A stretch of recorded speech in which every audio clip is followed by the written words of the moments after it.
बीते 10 वर्षों में 4 करोड़ ऐसे भारतीयों को पक्का घर मिला है जो कई कई पीढ़ियों से बेघर थे। बीते 10 वर्षों में 10 करोड़ से ज्यादा ऐसी महिलाओं को मुफ्त गैस कनेक्शन मिला है जो बरसों से अपने घर में गैस पहुंचने का इंतजार कर रही थी। हमें आज के जीवन में बहुत आसान लगता है कि घर में नल खोला और पानी आ गया, लेकिन देश में आजादी के 75 साल बाद भी सिर्फ 3 करोड़ घर ही ऐसे थे जिनमें नल से जल आता था। करोड़ों लोग तब भी अपने घर में नल से जल का इंतजार कर रहे थे।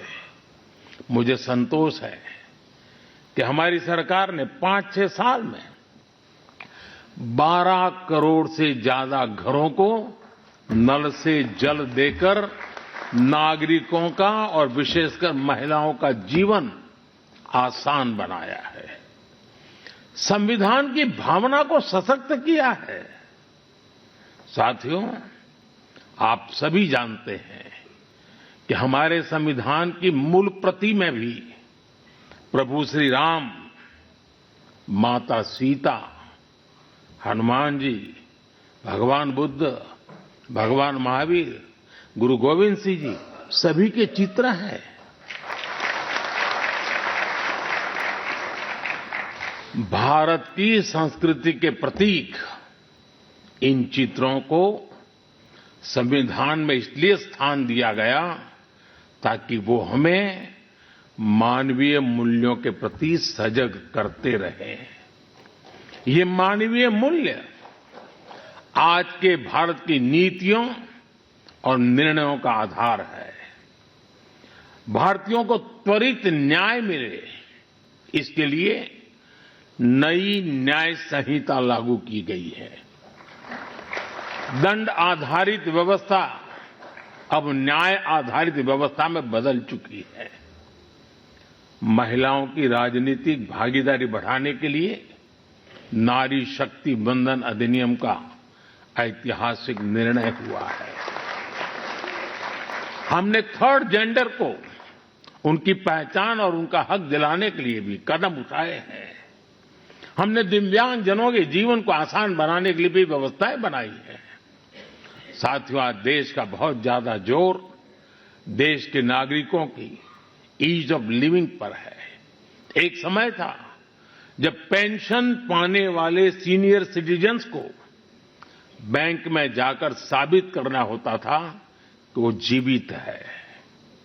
आज सीनियर सिटीजन्स को घर बैठे ही डिजिटल लाइफ सर्टिफिकेट्स की सुविधा मिल रही है।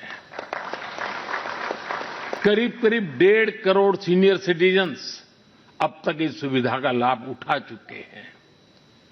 आज भारत वो देश है जो हर गरीब परिवार को 5 लाख रुपए तक के मुफ्त इलाज की सुविधा देता है। आज भारत वो देश है जो 70 वर्ष से ऊपर के हर बुजुर्ग को फ्री हेल्थ केयर की सुविधा देता है। देश के हजारों जन औषधि केंद्रों पर आज 80% डिस्काउंट पर सस्ती दवाइयां मिल रही हैं। एक समय में हमारे देश में इम्यूनाइजेशन की कवरेज भी 60% से भी कम थी। करोड़ों बच्चे हर साल टीकाकरण से छूट जाते थे। आज मुझे संतोष है कि अब मिशन इंद्रधनुष की वजह से भारत में इम्यूनाइजेशन की कवरेज 100% पहुंच रही है। आज दूर सुदूर के गांवों में भी समय पर बच्चों का टीकाकरण हो पा रहा है।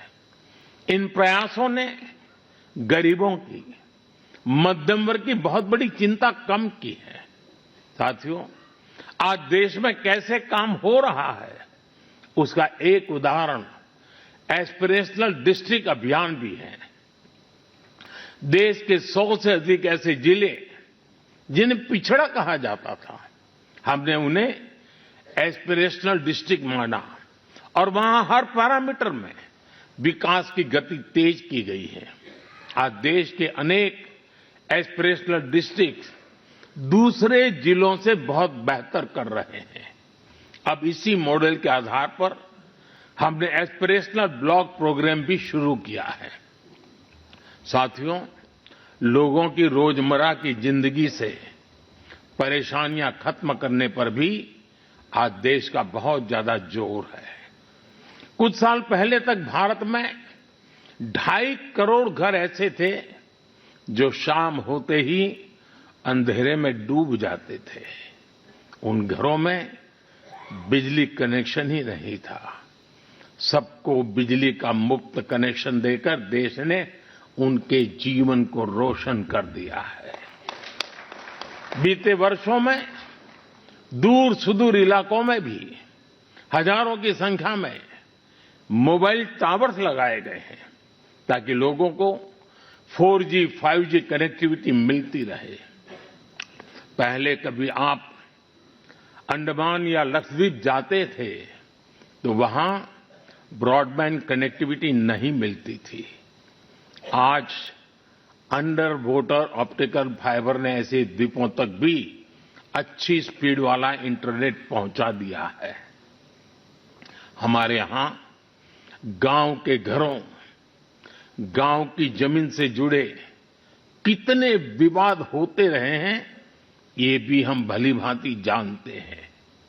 पूरी दुनिया में विकसित देशों के सामने भी लैंड रिकॉर्ड एक बहुत बड़ा चैलेंज रहा है, लेकिन आज का भारत इसमें भी लीड ले रहा है। पीएम स्वामित्व योजना के तहत आज गांव के